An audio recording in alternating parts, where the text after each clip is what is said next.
Welcome to Women's Sports Weekly, where women's sports happens every day, but we talk about it once a week. I'm Danielle. And I'm Carolyn. Women's Sports Weekly is a podcast where we discuss the latest news, explore interesting stories, and share our love for women's sports.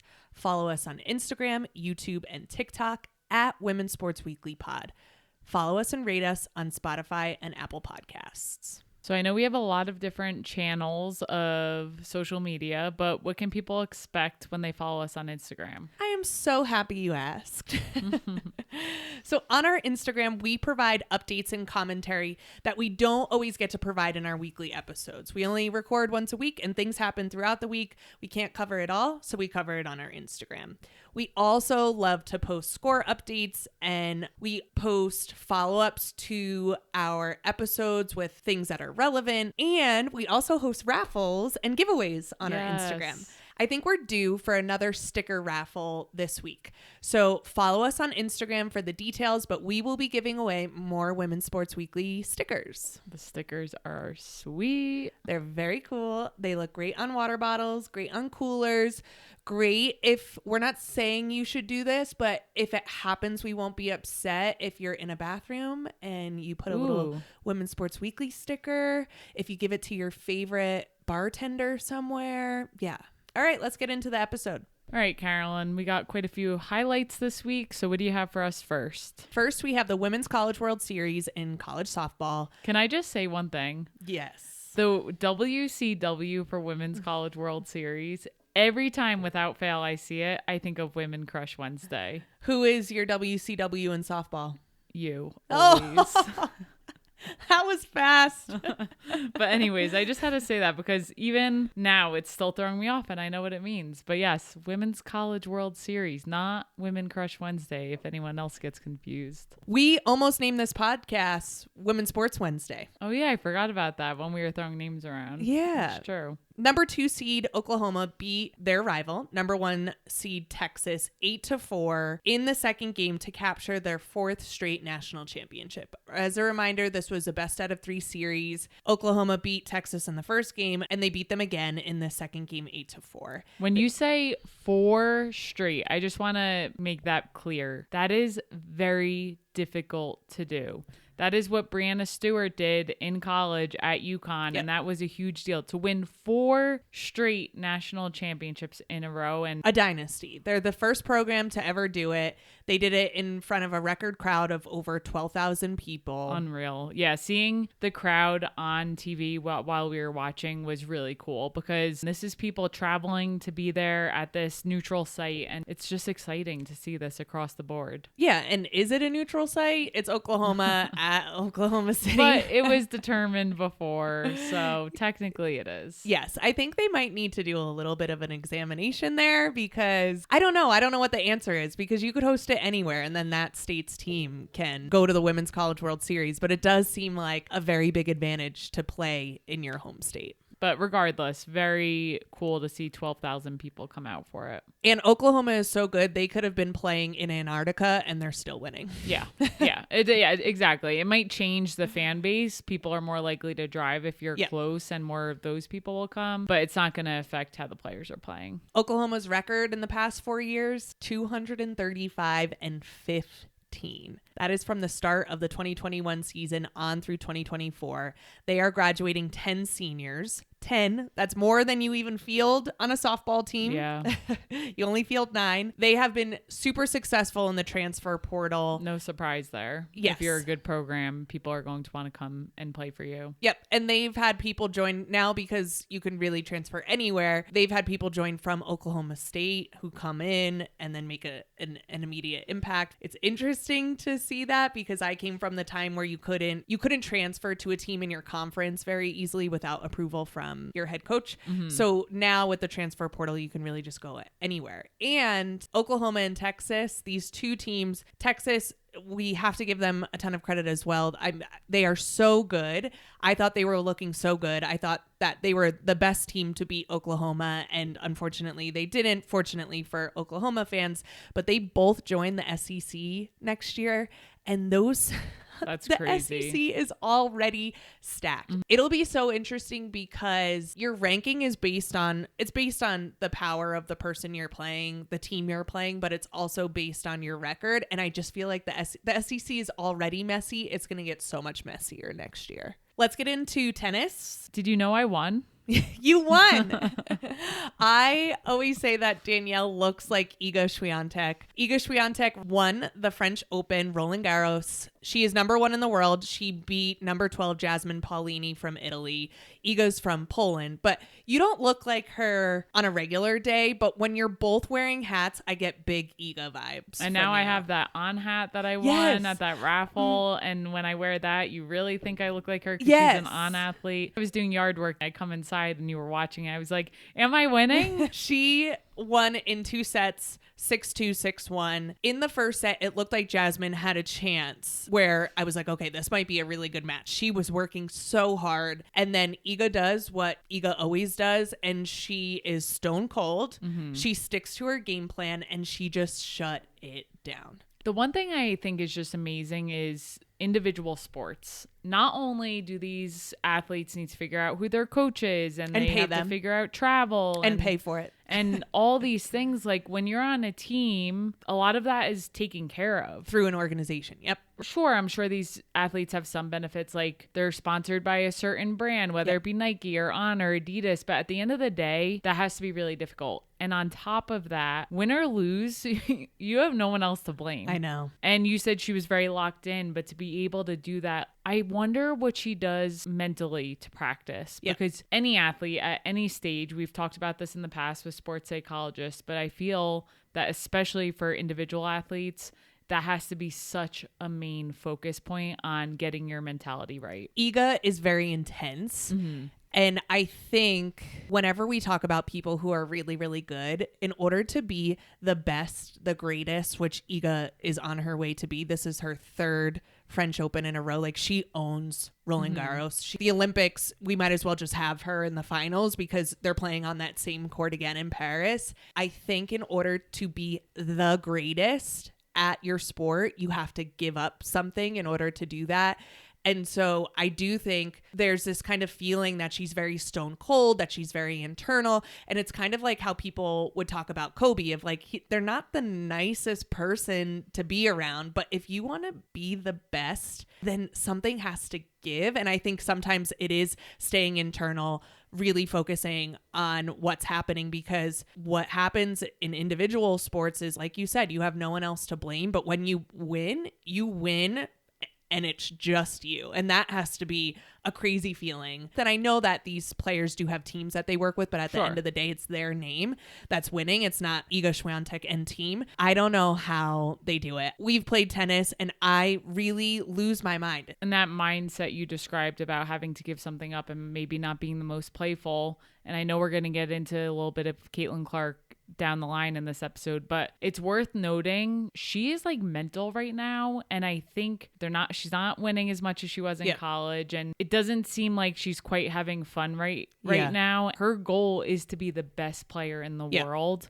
So interesting to compare, and I know that's not individual sport obviously, but you mentioned Kobe, and it does make me think of her. Because it seemed, Diana Taurasi, you could talk about any top athlete of any sport, and it's true. They're not going to come off as the most fluffy, nice individual at first. Serena Williams, I would say she's pretty intense. There's a ton of athletes that come to mind when I think of that. There's nothing wrong with that. It's just you have to choose. Am I going to be friends with everyone, or am I going to be the best? Or am I going to do what I need to do to be number one? But I really shout out to any individual sports, running, tennis, golf, because I just could not imagine how intense that must be and how much pressure. And shout out to Jasmine Paolini from Italy. She came in at the number 12. She said when she was younger, she didn't have these big dreams of being number 1 in the world, of being number 10 in the world. And she worked her butt off and made a great run in this French Open. So excited to see what's in store for her. I saw there were fans with the Italian flags going nuts. And when I looked at the one point, I saw her like turn to them, like stop. I think she was just about to lose. So she probably was just trying to get locked in. But I'm sure we'll see her name come up again at future matches. Yeah, and she was smiling the whole time. She's 27 years old, which is relatively old for a tennis player to be doing so well now. And so it's just exciting. We had this conversation last week where I was talking about I have some resistance to women's lacrosse because I feel like it's a little bit pretentious. And I was giving you flack for that because it's so fun to watch. It is so fun to watch. And then someone said, "Don't you watch tennis?" And I'm like, I don't remember who said that, but I was like, thank you. Like, you are so annoying sometimes with that.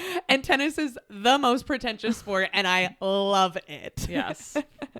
And I just love the country pride. To have a player from Italy or from Poland and just everyone from that country just gets behind them, I think is really cool. All right, what do you want to highlight this week, Dee? If you've been watching the WNBA the past couple of weeks, you've probably been seeing decals or different notes about the Commissioner's Cup. Let's talk about what is the Commissioner's Cup and get into that a little bit, because currently right now these teams are playing towards this goal. I think they should call it the Kathy Cup. I freaking love Kathy. Kathy is the commissioner of the WNBA. You need to know why. You need special reminder. We met her last summer when they came to Denver to see if Denver could host the WNBA team. Kathy is literally walking by you, and you're just acting like you know her, and you're like, Kathy. And Kathy goes up to Carol and gives her a big hug because she was playing it off like, oh, I must know this woman. How do I know this girl? And Carolyn starts talking and she's like, oh, I don't know this girl. She goes, yeah, I'll be back. But she did come back. We did talk to her. But anyways, she did think she was supposed to know me. The Kathy Cup would be a good one. But anyways, the Commissioner's Cup, Kathy Engelbert, it's her cup. Tell us about it a little bit. So it is an annual in-season competition. How it works is the team from each conference with the top record in the Commissioner's Cup competes for a $500,000 prize pool in the Commissioner's Cup champion. Can I backtrack on that a little bit? Just because I think that's a little confusing, annual in-season competition. So basically right now, teams are playing in games that are all going towards this quote unquote record for the Commissioner's Cup. From June 1st to June 13th, all of the games that are played are part of the Commissioner's Cup game. So each team plays a total of 5 games that count towards the Commissioner's Cup. They play in their conferences, so the Eastern Conference and the Western Conference. And then the team from each conference with the best record at the end of those 2 weeks after the 5 games is who's selected to play in the Commissioner's Cup, which I didn't realize this last year. I didn't dig into it as much. We watched the Commissioner's Cup. I didn't know how that they picked it. So that makes a lot more sense. And I think it's a very fair way to do things. And I think it's cool because it gives different teams, everyone has a chance to get in there basically. If you can do really well during this 2-week period, you get your shot to win some extra money for yourself and for your team. Unless you're the Mystics, who are currently defeated. I know. Sorry, keep going. But the poor Mystics. All of the games that are part of the Commissioner's Cup count towards the 40-game schedule. They count towards their regular win and loss record. So it's not like this is separate in any way. And then, as you mentioned, the top team from each conference, the top team who does the best during this 2-week period, then plays on June 25th for $500,000. It's played in the arena of the team with the best record going into cup play. It's interesting, and I guess they don't do a series because the series is all the games leading up to it, but it's truly just that one game and that team wins the money. And $500,000 might not seem a lot to some people, but as we know, the WNBA players don't get paid a ton, so that's a nice little chunk of change that they get to split up in the middle of the season. Yeah, and I think it's nice to do in the middle of the season because I feel like seasons can get very long, so to switch it up and have something on the line, I think it is interesting. It's interesting for the fans as well. So this is the 4th annual one this year. The New York Liberty won last year, the Las Vegas Aces won in 2022, and the Seattle Storm won in 2021. Do you have predictions for who's going to win this year? I have a team in mind. If I were going to have teams who I was debating, the only team outside of these 3 that I would think is Connecticut Sun. The Seattle Storm looks good. I think it's going to be the Seattle Storm. Interesting. I just think they're hitting a stride and they look good. I like that team. I want to watch them more. But either way, it's going to be some good competition. All right, let's get into our deep dive today. I'm nervous to even talk about this because it just makes my blood boil. But let's get into some WNBA drama. Why is your blood boiling? Why is my blood boiling? feeling because I feel like we could be having so many other conversations and we're having this one. Question though, isn't any attention to the league right now at this time positive attention because it's bringing more eyes to the league in general? I tend to agree with that. Any press is good press, even if it's negative press, because people are talking about it. People are talking, yes. I just hate that it's steeped in misogynism and racism. Yeah. And I guess I don't know what is on your mind right now. Like, what drama are you referring to? I feel like there's a lot of different things going on. This might be way too late, but I like to have, when we present something, I want to think about it for a little while and make sure that we're coming at it from a way that honors the women who are playing. And everyone has a comment about this. Every mediocre man has a comment about this. So I guess it's our time now too. So what I'm referring to is this discourse that is happening around the WNBA not liking Caitlin Clark. Yeah, it's crazy. The fact that people are even having that conversation, it's just not true. But someone would say it's true, right? Because of what happened between the Chicago Sky and Indiana Fever when Kennedy Carter committed a really flagrant foul against Caitlin Clark. I saw that and I was like, she should have been ejected from the game. Plain and simple. I agree with that, and I still stand by that. That was an off-the-ball play. Was Caitlin Clark talking trash to her before that? Yes. I'm not saying anyone's perfect in it. You just don't do that. You don't lower your shoulder and just check someone to the floor when the person is just waiting for the ball to be inbounded. Does that mean everyone has an agenda against Caitlin Clark? No, it means there were a million things that happened up to that point that pissed her off that she did that. It was uncalled for. Right. And the refs should have handled it better. But there are people going at Kennedy Carter. I'll say it. If this happened between two men, there wouldn't be it would a be conversation. Talked maybe a day and it would be over. But now you have men going up to Kennedy Carter in hotels. With their phone and security having to de-escalate. Like, that is completely uncalled for. My whole thing is the people who get the angriest when they see things like this happen have never played in a game that meant something. If someone checked me like that, I'd be pissed. But in the heat of the moment, I'm not perfect. I've done things in games that went at someone or have done things here and there. And it's like, you're not proud of it. But in the heat of the moment, things happen. And if anyone has ever played in a game that matters, they would understand that. Yeah, we're having this conversation now. And I just want to make it very clear that I think Caitlin Clark is doing amazing things for the league. And I think she's an amazing player. And I hate that I even have to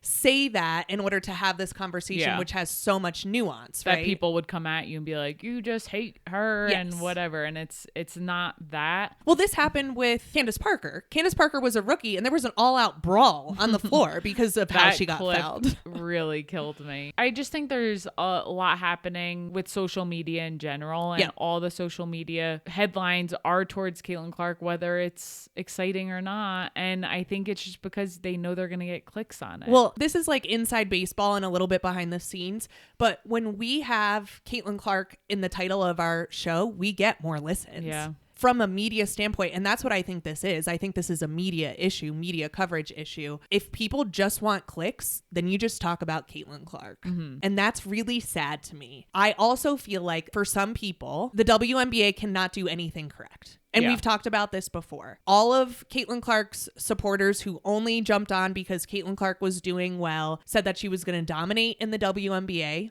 because they've never watched the WNBA before. She came in, she didn't dominate. She's doing so well, but she's not as dominant as people thought she was going to be. It's going to take time for her to get adjusted to a new league. And now those same supporters are saying, well, the WNBA hates her. I think the good thing is people are still packing out stadiums. They played the Mystics earlier this weekend and it was packed. And that was in Washington, D.C. And playing devil's advocate here, looking at the pros and cons, right? We're still packing stadiums. People are coming to see her, whether people like that or not. She is bringing eyes. And what I keep saying is it's bringing eyes to everyone. Yeah, but then the comments surrounding it are just so frustrating to me. I hate to say this, but it's like, you know, when you're playing a game and then a certain, like you're playing with all of your friends and then a certain person walks up and you're like, the whole dynamic of this game is going to shift because they have a bad attitude and this is going to get way too competitive and it's going to turn into something much bigger. And I feel like men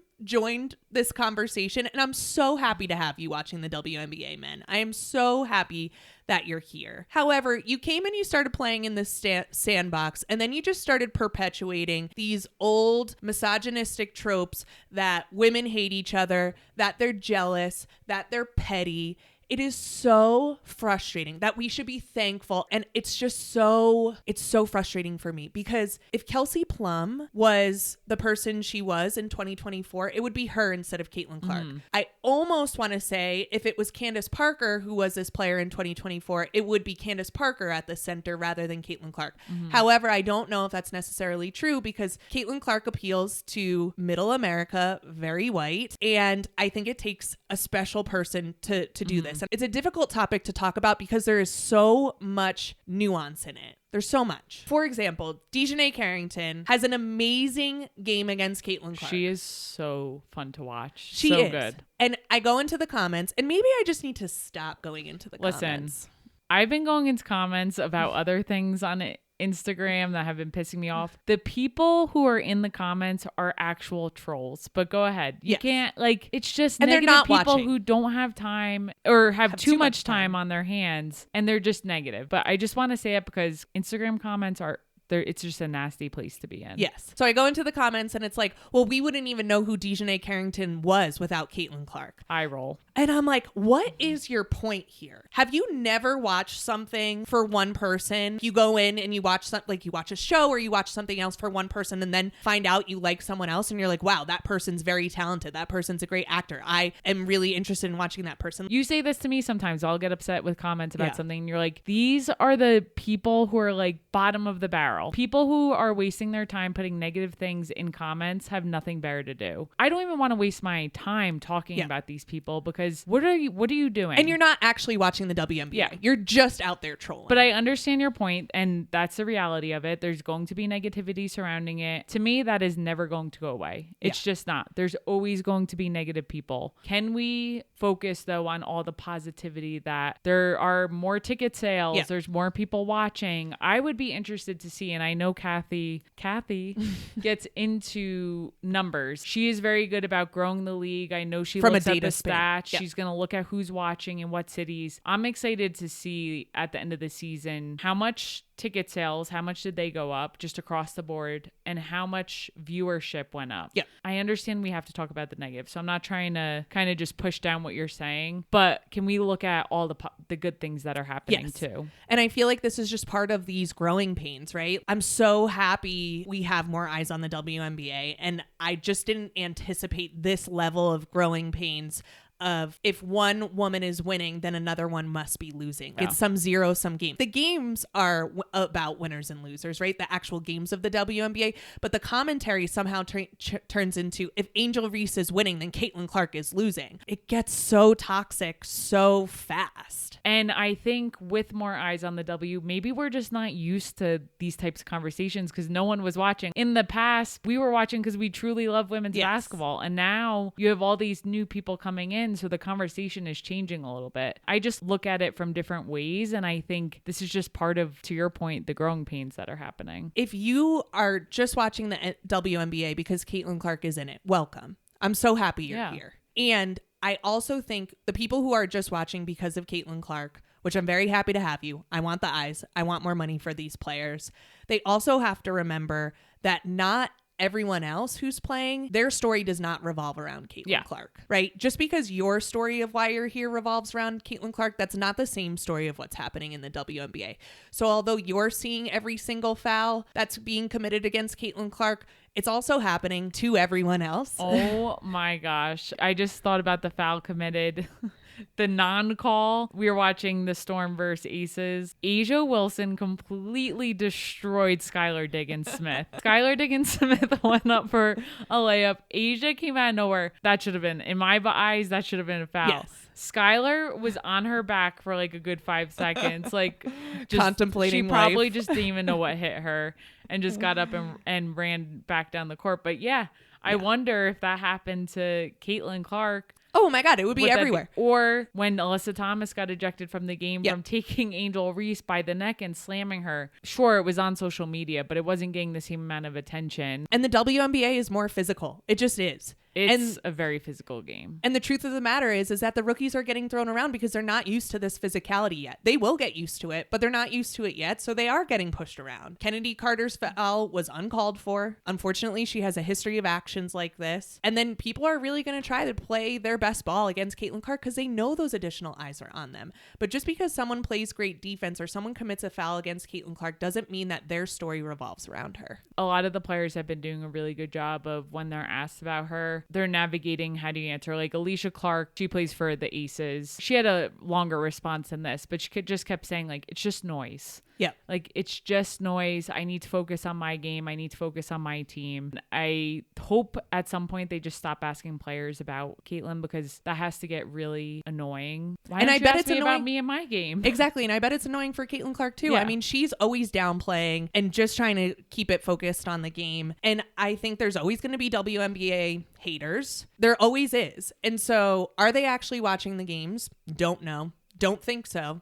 Are they only watching Caitlin Clark games? Maybe, but I actually don't even think they're doing that. I think they're just watching clips. Mm-hmm. There are so many great complex stories within the W beyond just the games. The stories about pay equity, about the things that they've done in order to ensure pay equity, the things that they've done in order to get parental leave, and how the WNBA has been at the forefront of activism and political change in this history. I mean, the WNBA has literally changed a Senate race in the US. I mean, that is unheard of. Yeah. And we could be having so many conversations about those things. And instead, it feels like we're having this conversation about women versus women. And I'm just like, oh my gosh, it's so exhausting. It's so exhausting. I think moving forward, that's what we need to take for ourselves. What are the stories that aren't being talked about? And maybe that's what our focus is moving forward so we can shed more light on that. All those things you just talked about, dive into it. Yeah. Let's talk about it because it's not going to be talked about by others. And maybe we can start the trend. The way there. Yeah. All right, let's do it. So in things that actually matter in the WNBA, the WNBA teams were wearing orange this past week to bring awareness to gun violence. Natasha Cloud from the Phoenix Mercury had on some really cool orange shoes. Asia Wilson is Real. I know. Asia Wilson is just playing love her. So great. I just love her. She is the first player in WNBA history to record 35 plus points, 10 plus rebounds, and 5 plus steals in a single game. And they were not playing the Washington Mystics. Poor Mystics. They were playing the Dallas Wings. She had 36 points, 12 rebounds, 6 steals in that game. You gotta watch the Las Vegas Aces. And I know they're not undefeated on the season, but they remain undefeated on social media. Their social media this past week, the clip of Kate Martin. So good. The team cackling on the bus as Kate Martin sprinted out of the restaurant at the bus. They all went to a upset. team dinner. And they left on a bus together, and they purposely left Kate Martin. They had their phones ready. And not to be mean or in any way, but as a joke, they left her and they have their phones, and Kate Martin is sprinting across the parking lot to get back onto the bus. I love the way that they're welcoming the rookie Kate Martin, who when I talked about Iowa, I was like, there's Caitlin Clark and then there's the rest of Iowa. Kate Money Martin. I am now a Kate Martin fan. I love the way that she's fitting into the Aces, and I love the way that they've embraced her. And I just think it's so fun to see. And who would have thought, if you told me 4 months ago that Kate Martin would have been on the WNBA and would have been having such a better time than Caitlin Clark? Caitlin Clark is scoring her points, but it seems that Kate Martin is having a much better mental time with the Aces. And I'm sure it's still a struggle. Everyone's rookie year is a struggle. I would have never believed you. Would have you believed that she would have got drafted in general? Probably not. I mean, I would have thought that she would have been drafted late, and then I thought she would have gotten waived. And this is why Becky Hammon coaches the Aces and we don't. Yeah.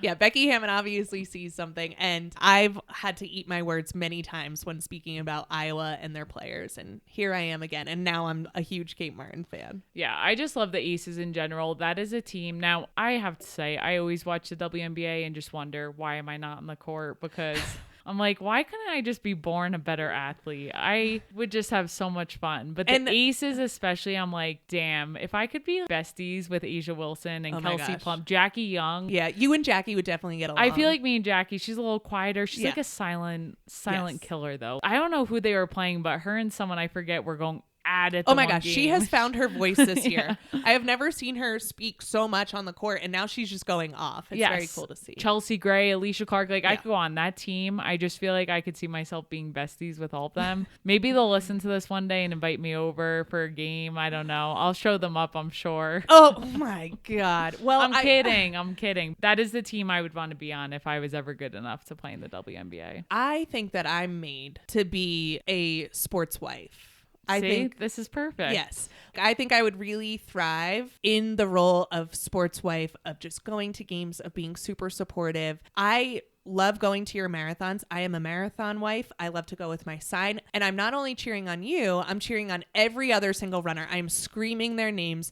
I'm a great supporter. I feel like that would just be a really great role for me. Admittedly, I am a 100% cleat chaser. If you play a sport, I am instantly attracted. And so, yeah, it would just fit my lifestyle perfectly. So if you could work on that, that would be great. Maybe in another lifetime. In addition to the WNBA and women's basketball, the Olympic basketball roster was just released. I think we should take a moment to talk about that. I know there had been some talk leading up to the roster being released that Caitlin Clark could potentially be the youngest player to make the roster. I'm not surprised by this. She did not make the roster, so I am curious to see the conversations that come out of that whole thing. Well, I've already seen them. It's bad for basketball. This is bad for the WNBA. Now I'm not going to watch. You weren't going to watch anyway, so just stop. And my whole thing is, listen, she had some games in the W. She's playing great. She's finding her way. But when you look at this list, and we'll talk about it a little bit, I'm like, who are you taking off this roster to put her in? It's just, you just can't do it. So let's just shout out who is on the roster for this summer.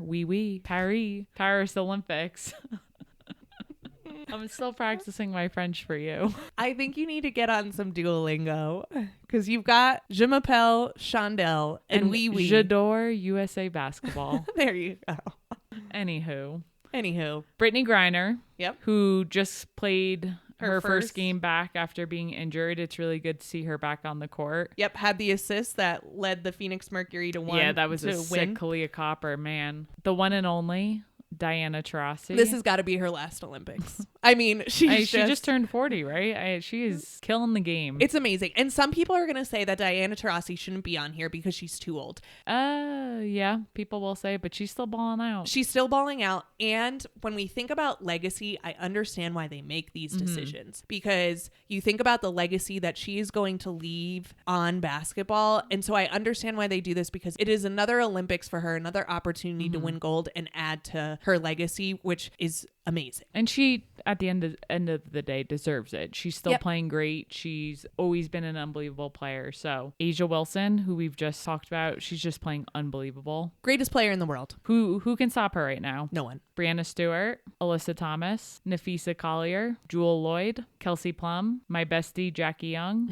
Kalia Copper. So happy for Kalia Copper. She's been playing great too. Yes. Sabrina Ionescu, Chelsea Gray. This one, okay. I'm not saying it's an interesting choice for me because I don't think she's a great player. Amazing. She is. Chelsea Gray is one of my favorite players. The point guard. She has not been playing. Yes. That's where I would hesitate a little bit because she's been hurt. So I'm like, is she going to be back? The doctor must have cleared that she'll be back soon. I can't imagine they would take an injured person. That's where my head goes, but she still hasn't played a game this season. And to me, the players who are missing, and I know this roster is small and needs to be small, but Jonquel Jones from the New York Liberty missing, Arike Ogunbowale from the Dallas Wings missing. So there are people. There's definitely, you were surprised about DeWanna Bonner when we talked about this earlier, but it just goes to show how competitive amazing this league is. There are so many amazing players in the league. It makes it really tough when you only have a certain amount of spots. And you could say the same thing about USA Soccer, which we've talked about, or any sports. Exciting to see that it is released. I'm sure these players were absolutely thrilled. I saw the video earlier this week of Cameron Brink getting chosen for the 3-on-3 and she was just bawling her eyes out. So it has to be such a cool feeling to be like, I am going to represent my country at the Olympics this year. And the other person that I thought was missing, but is on the 3-on-3 team is Ryan Howard. Cause I was like, yes, she's baller. And then Cheryl Reeve. So she's the head coach for the Minnesota Lynx, and she'll be coaching the team. She has the highest winning percentage in WNBA history. Unbelievable. So a good person to have as your coach. I would think so. And she's from New Jersey. Dirty Jersey gal. And the first thing I thought when I saw the head coach of the Minnesota Lynx was going to be coaching, I was like, how many Minnesota Lynx players were chosen? One. Only one. Nafisa Collier. I thought that was quite interesting, to be honest. I think back when Gino was the coach and it was only UConn players. That's the year Candace Parker didn't get chosen. Yes. But have you heard of this Candace Parker? The curse? The Candace Parker curse.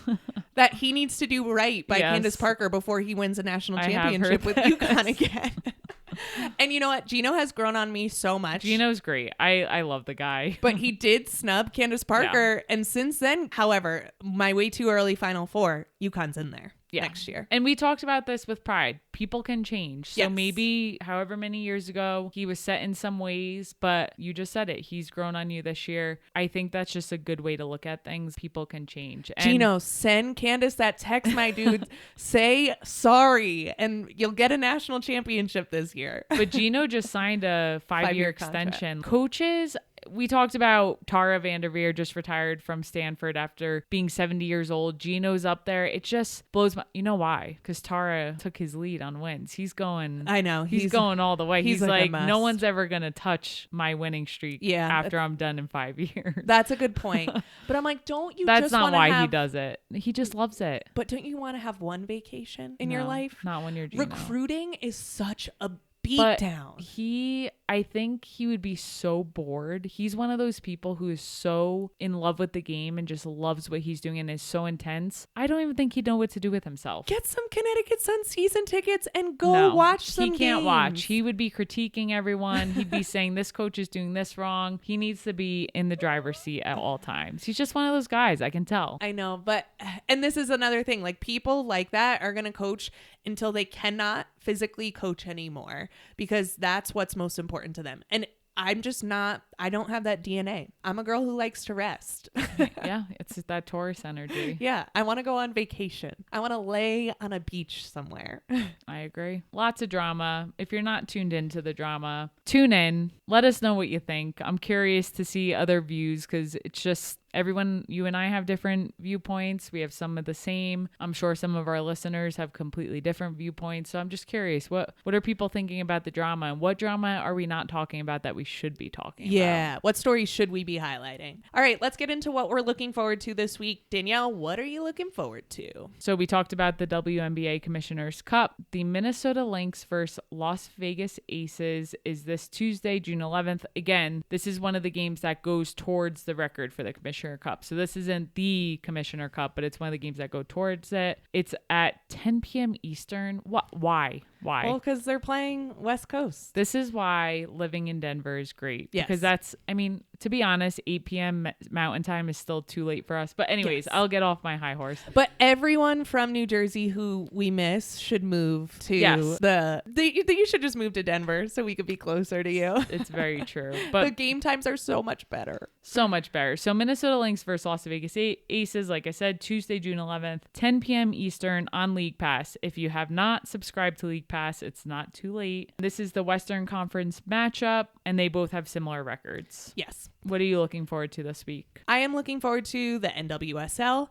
We're back into the NWSL. They had an international break. They're going to play a little bit, and then they go into another international break, which seems like a lot of breaks for these players, but it's what happens during an Olympic year. The Chicago Red Stars play the Kansas City Current on Friday, June 14th at 8 p.m. Eastern on Prime. Chicago's going to be coming off a game where they played at the iconic Wrigley Field last Saturday against Bay FC. They are led by none other than Mal Swanson, who for me is number one at my Olympic roster list. Just surprised you didn't get her jersey. Naomi Girma is my favorite player. Okay, that's what I thought, but you said Mal Swanson number She's one. She's just a shoo-in. Gotcha. You just need her on the team. Okay. Naomi Girma's there too. If I was doing a draft, I'm drafting her first. Okay. Actually, that might not be true. I want a leader. I'm going Naomi Girma. I love you, Naomi. I would choose you first. And then the Kansas City Current, they're led by Temwa Chawinga and Vanessa DiBernardo. Going to be a great matchup. That is it for this week. We will see you next week on Women's Sports Weekly. In the meantime, watch women's sports. Watch women's sports. Don't just comment on women's sports. Rate and subscribe to the pod on Spotify, Apple, and YouTube. Share the podcast with your friends. Definitely follow us on Instagram this week because we will have stickers that we're giving away. So please give us a follow at Women's Sports Weekly Pod on Instagram. You can continue to send us topics on Instagram. You can continue to give us feedback on Instagram. We love it. Thanks so much for joining us. We'll see you next week. Woo!